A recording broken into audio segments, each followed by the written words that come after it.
Здраво, дечки! Добродојте во моето ново видео. Днес ќе ги зборувам со опасноста од точно така Facebook. Сега сакам да пратите видеото на некој заразен со Facebook. А ако некој вас ви го пратил, значи дека вие сте едни од тие типови. Сега сакам да ви објаснам дека Facebook е одлично нешто и одлично место кај што праќа дека сте биле, што сте правеле и вашите пријатели, вашето семејство може да го видат тоа и да се радуваат. Но понекогаш на никој не му е гајле. Еве ви примери за таа ситуација. Сега ќе видиш кај карти сум за секогаш. Марија. Според мене, ова знаете каква оценка добива? 0. А сега, например, видите го овој пример, овдека. Вероника, Марија ми кажа за твојата тајна. Сега, Кул е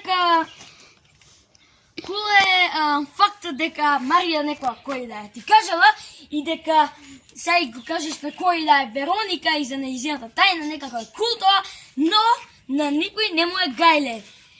Подочу да речеме shut up. Подочу скратено STFU. Ајбе, оваа ситуација од сите досега ми е најубава.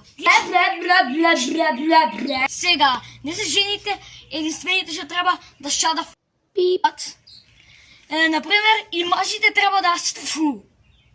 Еве, например, мажи, или кој да е. Замислете си дека сега седите пред вашата мајка и кажувате зашто сте пишале на Facebook. Мамо, знаеш што? Еве денеска што пишем на Facebook.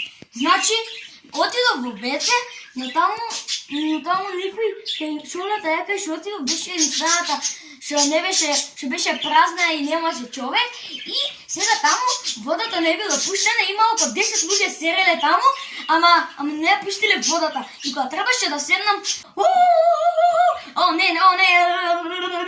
и тогаш ми се повраќаше и така натаму. Вау, тоа е сепак брилјантно. Мажи, вие не морате да STF-юнете, само вие жените шат. Тешки се за вакансија, не, сакате сериозно, не ќе да STF-юнете. Прави сакате, мене ми е гајле, а не имам Facebook. Отие за 13 години, мислам, не знам колко е Facebook. Иначе, пуштите го видео пред вас, за да го гледате интервјуто со нашиот комшија Чичко Зоки и другите behind the scenes. Bye bye!